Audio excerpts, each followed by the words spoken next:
नमस्कार, दर्पण solution YouTube channel पर मैं प्रवेंद्र आपका हार्दिक स्वागत करता हूं।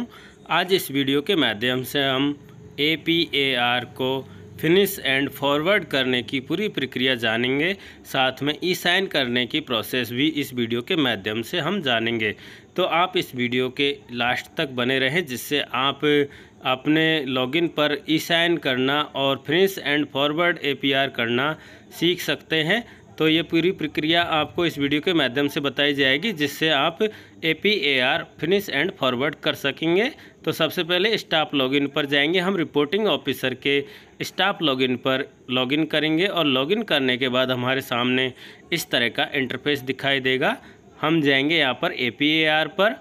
हम पहले भी यहाँ पर आ चुके हैं। APAR डैशबोर्ड पर क्लिक करेंगे और डैशबोर्ड पर क्लिक करने पर हमें जो APAR पेंडिंग हैं उनको यहाँ पर डैशबोर्ड पर दिखाई देंगी। आपको यहाँ पर दिखाई दे रही हैं पेंडिंग APR असेसमेंट के लिए हैं, 9 APR पेंडिंग है और 0 असेस्ड हैं। अब हम यहाँ से अप्रूव करेंगे तो उसके बाद में हमारी ये असेस्ड जो APR है उनकी संख्या बढ़ती जाएगी। तो यहाँ हम सबसे पहले जो कार्मिक के नाम के आगे व्यू एप्लीकेशन के जो ऑप्शन है उसके नीचे व्यू APR और वहाँ पीरियड दे रखा है, पीरियड फर्स्ट, और इस पर जब हम क्लिक करेंगे तो हमारा वार्षिक कार्य मूल्यांकन प्रतिवेदन भाग सेकंड यानी प्रतिवेदन रिपोर्टिंग ऑफिसर से जो एंट्री करनी थी वो एंट्री यहाँ पर शो होंगी। और उसके बाद में हमने ये एंट्री कर दी हैं। हमें यहाँ पर सबसे नीचे फिनिश एंड फॉरवर्ड का ऑप्शन दिखाई दे रहा है, फिनिश एंड फॉरवर्ड APR। अगर ये ऑप्शन आपको दिखाई नहीं दे रहा है तो पहले आप एंट्री कीजिए। एंट्री करने के बाद में सबमिट रिव्यू पर क्लिक कीजिए।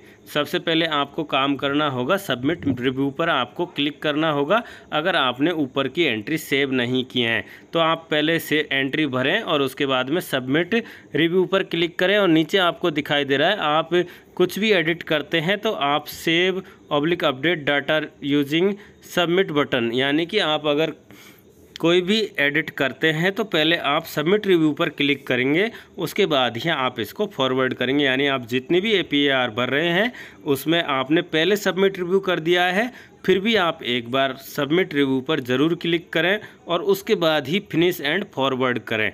तो मैं आपको यहाँ ध्यान दिला देता हूँ, आप इस जो भी APAR ओपन करेंगे उस पर पहले सबमिट रिव्यू पर क्लिक करेंगे। सबमिट रिव्यू करते ही हमारे सामने इस तरह का इंटरफेस दिखाई देगा। ओके करेंगे और फिर वापस से हम नीचे जाएंगे और फिर हम करेंगे finish and forward APR। Finish and forward करने पर हमें अगला स्टेप दिखाई देगी। आप यहाँ पर देख लीजिए, फिनिश एंड फॉरवर्ड APR का ऑप्शन हमें यहाँ पर दिखाई दे रहा है और इस पर जैसे हमने क्लिक किया हमारे सामने इस तरह का इंटरफेस दिखाई देगा। हम यहाँ सेंड एनीवे पर क्लिक करेंगे। सेंड एनीवे पर क्लिक करने के बाद में हमें दिखाई देगा फाइनल सबमिट। हम फाइनल सबमिट पर क्लिक करेंगे। अब यहाँ पर इस तरह का इंटरफेस आएगा। यहाँ हम ऊपर आधार नंबर भरेंगे और राइट टिक करके सेंड OTP पर क्लिक करेंगे और इस तरह से हमारा OTP जनरेट हो जाएगा। और OTP आपने जो आधार नंबर भरा है यानी रिपोर्टिंग ऑफिसर के आधार नंबर को यहाँ सबमिट करना है। सबमिट करने के बाद में उसके नीचे सेंड ऑप्शन जो आता है उस पर क्लिक करेंगे और कुछ देर बाद में हमारे मोबाइल पर मैसेज के माध्यम से और ईमेल पर मेल के माध्यम से OTP प्राप्त हो जाएगा। अगर आधार कार्ड में आपने ईमेल ID दी हुई है तो ईमेल और मोबाइल दोनों पर आपको OTP प्राप्त हो जाएगा। OTP यहाँ पर सबमिट करना है। 6 डिजिट का OTP हमें प्राप्त होगा, आधार OTP जिसे कहते हैं। आधार OTP हमें प्राप्त होगा, उस आधार OTP को यहाँ भरना है और सबमिट बटन पर हमें क्लिक करना है। इस तरह से हम जब प्रोसेस करेंगे वापस से हमें सेंड एनीवे दिखाई देगा, इस पर हमें क्लिक करना है और सेंड एनीवे पर क्लिक करते ही हमारे सामने ई साइन सक्सेसफुल का मैसेज दिखाई दे जाएगा। इस तरह से मैसेज हमें दिखाई दे जाएगा। यहाँ से हमें वापस गो टू साला दर्पण पर क्लिक करना है, यानी कि अभी हमने जो APAR सेलेक्ट की, उसको सबमिट रिव्यू किया, फिनिश एंड फॉरवर्ड किया, वो हमारी APAR सबमिट हो चुकी है और उसको हमने असेस्ट कर लिया है। अब उसकी संख्या हमारी पेंडिंग APR है उनसे कम हो जाएगी। और अगर हम यहाँ देखना चाहते हैं ई साइन की प्रोसेस तो यहाँ पर सेकंड जो ऑप्शन है उसके माध्यम से हम ई साइन की प्रोसेस देख सकते हैं, समझ सकते हैं। मैं इसको आपको हमारे जो डिस्क्रिप्शन बॉक्स होता है उसमें भी ये ऑप्शन डाल दूंगा, आप वहाँ से भी इसको देख सकते हैं। इसकी कॉपी मैं वहाँ पर डाल दूंगा तो आप इसको वहाँ पर भी पढ़ सकते हैं। तो ये पूरी प्रोसेस होगी किस तरह से, अगर हमारे लैपटॉप में ई साइन शो नहीं हो रहा है तो हम किस तरह से ई साइन करेंगे, तो उसकी स्टेप यहाँ पर पूरी बताई गई है। अब वापस से हम बैक टू डैशबोर्ड करते हैं, वापस हम जाते हैं और यहाँ पर अब हमारी पेंडिंग APR की संख्या 8 हो गई है, असेस्ड APR की संख्या 1 हो गई है, जिसको हमने आधार OTP से ई साइन सक्सेसफुली के द्वारा फॉरवर्ड कर दिया। इसी तरह से हम एक एक APR को फॉरवर्ड करेंगे और एक स्टेप आएगी जब हमने सारी APR को फॉरवर्ड कर दिया। देख लीजिए आप, इस तरह से हमने 9 असेस्ट कर ली हैं और सभी जो APR हैं वो हमने फॉरवर्ड कर दी हैं। जितने भी हमारे कार्मिक थे जिन्होंने APAR भरी थी उन सभी APRों को हमने रिव्यूइंग ऑफिसर को फॉरवर्ड कर दिया है। अब हमारी जो ये APR हैं वो रिव्यूइंग ऑफिसर के लॉगिन पर पेंडिंग शो होंगी। इस तरह से हम किसी भी कार्मिक का जो भरा हुआ APR है उसको भी रिपोर्टिंग ऑफिसर के लॉगिन से ओपन कर सकते हैं और ओपन करने के बाद हमें ई साइन की प्रोसेस भी उसमें कर सकते हैं। इस तरह से यहाँ पर व्यू साइंड APR पर हम जैसे ही क्लिक करेंगे हमारी PDF डाउनलोड होगी और उस PDF में हम ई साइन कर सकते हैं।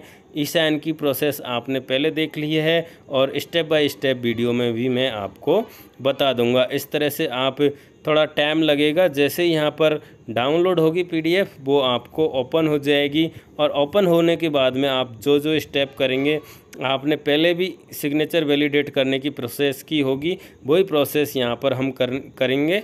तो इस तरह से हमारी PDF APAR की ओपन हो रही है। थोड़ी स्लो प्रोसेस हो रहा है, कोई टेक्निकल इश्यू है इस वजह से प्रोसेस स्लो हो रहा है और धीरे धीरे हमारा ये APAR ओपन हो गया है जो हमने यहाँ पर सबमिट किया था। इस तरह से हम जब इसको सबसे लास्ट में जाएंगे तो हमारे सबसे नीचे ई साइन का ऑप्शन दिखाई देगा। अगर आपके सिग्नेचर वैलिडेट नहीं आ रहे हैं तो आप सिग्नेचर वैलिडेट करने की प्रोसेस करेंगे। अगर आपके सिग्नेचर वैलिडेट आ रहा है तो उसको सिग्नेचर वैलिडेट करने की कोई ज़रूरत नहीं है। राइट का निशान लगा हुआ आना चाहिए जैसे कि हमारी स्क्रीन पर आ रहा है। यहाँ पर हमारा सिग्नेचर वैलिडेट है तो हमें यहाँ पर कुछ भी करने की ज़रूरत नहीं है, हम प्रिंट निकाल सकते हैं। अगर नहीं है तो हम राइट क्लिक करेंगे और राइट क्लिक करने के बाद में आप देख लीजिए यहाँ पर वैलिडेट सिग्नेचर और शो सिग्नेचर सर्टिफिकेट, यहाँ पर हम क्लिक करेंगे। वैलिडेट सिग्नेचर का ऑप्शन यहाँ पर आ रहा है। इस तरह से हम यहाँ पर जब क्लिक करेंगे तो हमें और ऑप्शन दिखाई देंगे। देखेंगे हम यहाँ पर इस तरह से थोड़ा सा प्रॉब्लम कर रहा है लैपटॉप। हमने यहाँ पर क्लिक किया तो यहाँ पर हमें दिखाई देगा ट्रस्ट। जैसे हम सर्टिफिकेट व्यूअर पर क्लिक करेंगे इस तरह से यहाँ ट्रस्ट दिखाई देगा और इन सब को हम राइट कर देंगे। यहाँ पर जो ऑप्शन आ रहे हैं इन सब को राइट करके, और ये सारा ऑप्शन जो हमारा था सिग्नेचर वैलिडेट का वो कंप्लीट हो गया है। अगर नहीं होता है तो आप एक बार वापस से क्लिक करेंगे और सब को यहाँ पर राइट क्लिक करके ओके कर देंगे। उसके बाद में इस जो बॉक्स खुला है इसे आप क्लोज कर देंगे। इस तरह से हम ये कार्य करके सिग्नेचर वैलिडेट कर सकते हैं, या फिर आप जो प्रोसेस आपको बताई जा रही है उस प्रोसेस को भी आप फॉलो कर सकते हैं जिससे कि आप सिग्नेचर वैलिडेट कर सकें। यहाँ पर हो सकता है ज़्यादातर केसों में आपको सिग्नेचर वैलिडेट किए हुए ही शो होंगे। अगर नहीं होते हैं तो ये प्रोसेस आपको यहाँ पर दिखाई देगी। APAR के पास में ही ये ऑप्शन है, यहाँ पर सिग्नेचर वैलिडेट की प्रोसेस है। इस पूरी प्रोसेस को आप फॉलो करेंगे और आप आराम से सिग्नेचर वैलिडेट कर सकते हैं। यहाँ पर एडोब रीडर का लेटेस्ट जो एप्लीकेशन है, सॉफ्टवेयर है, वो आपके लैपटॉप में होना चाहिए और आप एडोब रीडर में ही इसे ओपन करें। सबसे आसान सिग्नेचर वैलिडेट करने की प्रोसेस एडोब रीडर में ही करनी है। यहाँ निर्देशों में भी क्लियर लिखा हुआ है हमें एडोब रीडर ही यूज़ करना है। एडोब रीडर जो होता है उसी के माध्यम से हमें ये प्रोसेस कंप्लीट करनी है। जैसे कि आप IPR में सिग्नेचर वैलिडेट करते हैं वो की वही प्रोसेस लगभग यहाँ पर है। तो आप इस प्रोसेस को पढ़ के समझ के अपने APAR पर ई साइन कंप्लीट कर सकते हैं। आशा करता हूँ आपको ये वीडियो पसंद आया होगा। वीडियो पसंद आया है तो लाइक करें, कमेंट करें, शेयर ज़रूर करें। बहुत बहुत धन्यवाद।